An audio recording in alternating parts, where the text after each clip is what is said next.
Mga kaibigan, mga kapatid, isang araw, ang Rasulullah sallallahu alaihi wasallam, kasama niya ang kanyang mga disipulo, mga sahaba. Naglalakad sila at dumaan sa isang kabar, libingan. Sabi ng Rasulullah, kaninong libingan ito? Sinong nakalibing dito? Sabi ng mga sahaba, si Pulano na anak ni Pulano. Sabi ng Rasulullah, gusto niyang magbigay ng paalaala. Ganito, lagi ang Rasulullah, nagbibigay payo hinggil sa kailangan, mahalagang katuruan, obligasyon. Sabi ng Rasulullah, alam nyo po ba na 2 rak'ah sa nakalibing na ito, kung bibigyan lamang siya ngayon ng pagkakataon bumalik dito sa mundo at makapagsala lamang ng 2 rak'ah, 2 rak'ah sa nakalibing na ito ay mas mainam, mas mabuti, mas pipiliin niya kaysa sa mundo at ano pa mang napapaloob dito. Wow.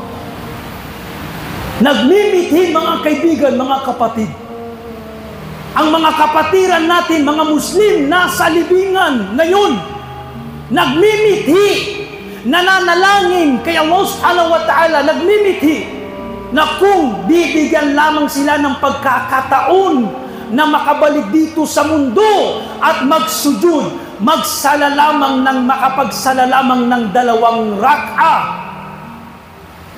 Kung bibigyan lamang sila ng pagkakataon, pero wala na. Dahil tapos na, nasiliwan na ang kanilang mga buhay.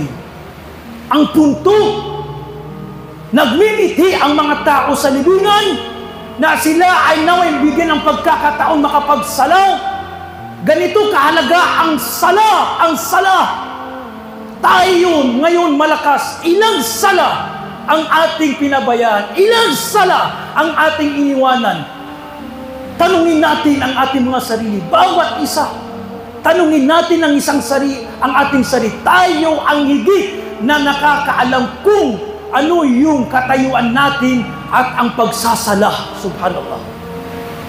Kaya sabi ng isang scholar, tandaan mo, sabi niya, na ikaw na umiiwan sa sala, malalaman mo, mapagtatanto mo ang kahalagahan ng sala sa unang gabi sa iyong libingan.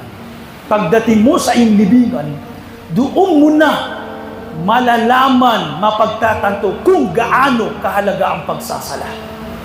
At doon na yung pagsisisi, subalit pagsisisi na hindi na makakapagdulot ng kabutihan ni Adam Billah.